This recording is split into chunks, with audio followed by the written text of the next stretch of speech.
And thank you, Dr. North, for this honor. Thank you to the council, and well, thank you all for just being here and sitting here for 10 minutes while I talk to you. I really appreciate it.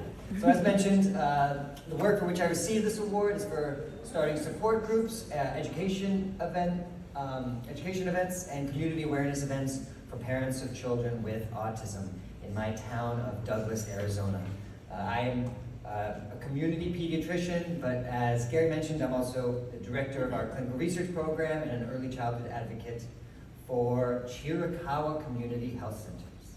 I'm from Atlanta, originally born and raised. I went to Emory. Yeah, I'm proud to be from Atlanta, as most Atlanta people are.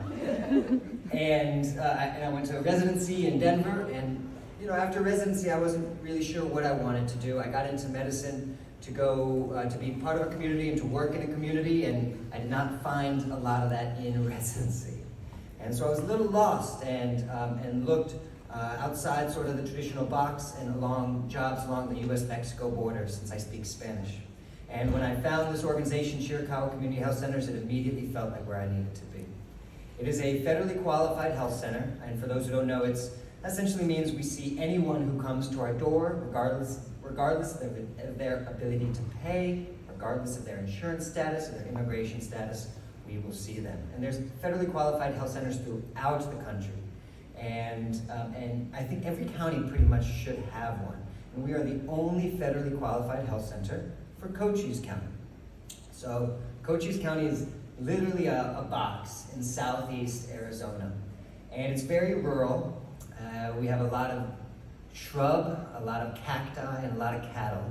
And we share 100 miles of the U.S.-Mexico border to our south. And if we zoom into the county here, I live and work in Douglas, Arizona. You may know Cochise because of Tombstone, if you've ever seen the movie or know that area. Tombstone's in there, but we're less famous for Douglas, but it's a wonderful place to live. Douglas and Agua Prieta on the other side in Mexico is like one big town. And the border wall goes through the middle of it. We have a border crossing there, but a lot of my patients are Mexican and Mexican American, and far fewer who are Native Americans. And I started there around 6 years ago, like I mentioned. And I got into the work of children with disabilities. Everyone sort of has their story, and I've heard a lot of stories today about, and many people have someone with disabilities in their family, but for me, this was really about awe of parents. Being in practice for these first 2 to 3 years, I was in awe of parents who care for children with disabilities. They didn't sign up for this, they didn't go to trainings for this and then prepared for it. This was thrust on them, and I was amazed at the strength and the advocacy they had every time they came into my office. And the work with children with autism was particularly difficult. And so, because our closest referral hospital was 2 hours away, and it was really challenging to sort of help navigate the system for these parents. And so we realized the best resource for other parents was going to be other parents. And so what we decided to do was just connect parents together. We had tried to start support groups as an organization previously, but it didn't go very far because it was the providers that were trying to lead them. And so what was different in this case is that we hired Angelica. And Angelica is someone who's from the community, who is a wonderful communicator and who cares about her population. She's just a gem of a person who started this position in August 2022 and has owned this position with her whole heart. And together we started parent support groups, and these are in English and Spanish, and nearly 30 plus parents gather monthly to share their stories, their triumphs, their challenges with other caregivers. And we partnered with a local child care agency so that the parents could drop off their children and not have to worry about them while they were in the support group. We also started Ask the Expert education sessions where all the parents would sort of come together and hear from experts both in Mexico and in Arizona about topics that the parents identified, whether it was speech or behavior or how to advocate with your IEP.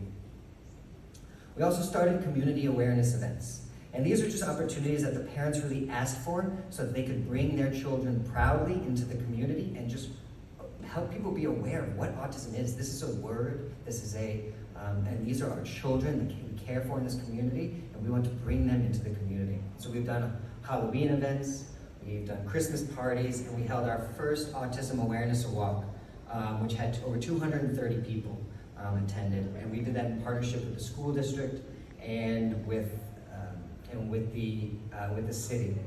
And that sort of led to a strong partnership with the school. And so what's been really great now is, out of everything the parents have asked for, the biggest challenge that they identify and have told to us is working with, in the schools, with one-to-ones and with instructional assistants, and how little training they have. And so now we've taken on the role of, and just in 2 weeks from now, we're going to be educating all the instructional assistants, all the one-to-ones, on what is autism and how to care for them in 2 weeks. What I really think is emblematic of what these support groups have done is just this story I want to share really fast. And this is of Alma. And after the 7th month, Angelica told me this story. She was hosting a support group, and Alma walks in 10 minutes late and is just crying. And she tells the group that for the past 2 to 3 weeks, she'd been working with the school district, really frustrated because they were removing services from her IEP and they weren't telling her. They removed speech therapy services, and now they were decreasing the one-to-one because they didn't have enough one-to-ones. And she was just so frustrated and didn't know what to do. And the other parents listened, they empathized with her situation, and what was so beautiful is that afterwards, they shared in her pain, but they also said that she needs to learn how to ask for help, and that they are there for her. That's why they have a support group, they said. We are your support group, is what they told her. And when you need stuff like this, when you're going through emotional challenges, when you're really struggling and going through these situations, we are here for you. That's what we do. And I just thought that was so beautiful. Because these support groups are likely not going to change the education system, nor will it suddenly make it possible for every child to have a comprehensive IEP. But what it does do is help to bring communities and parents together. It helps to validate the experience that parents are going through with people that they trust. And even though the story doesn't have a great ending because the one-to-one was still taken away, perhaps that change is something that was even more important for that mom, knowing that there were people there that she could trust, that she could open up to, and that were there for her, and that considered her friends in a time that she felt isolated.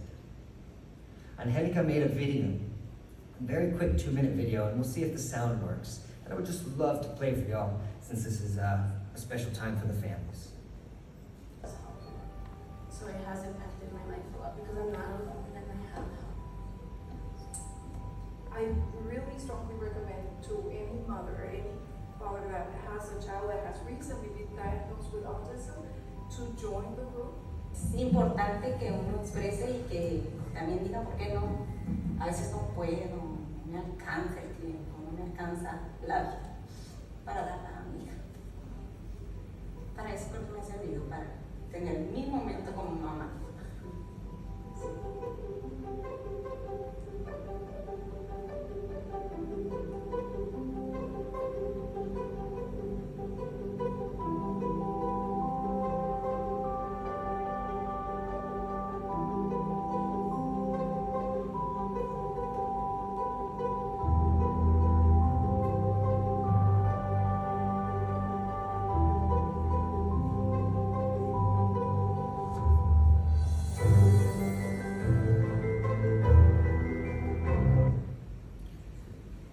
So with that, I would like to say thank you. I would like to thank the council for this recognition. It's not lost on me that this recognition is going to an early career physician, and that I'm in a room with people who have dedicated their entire careers, their lives, to caring for children with special health care needs.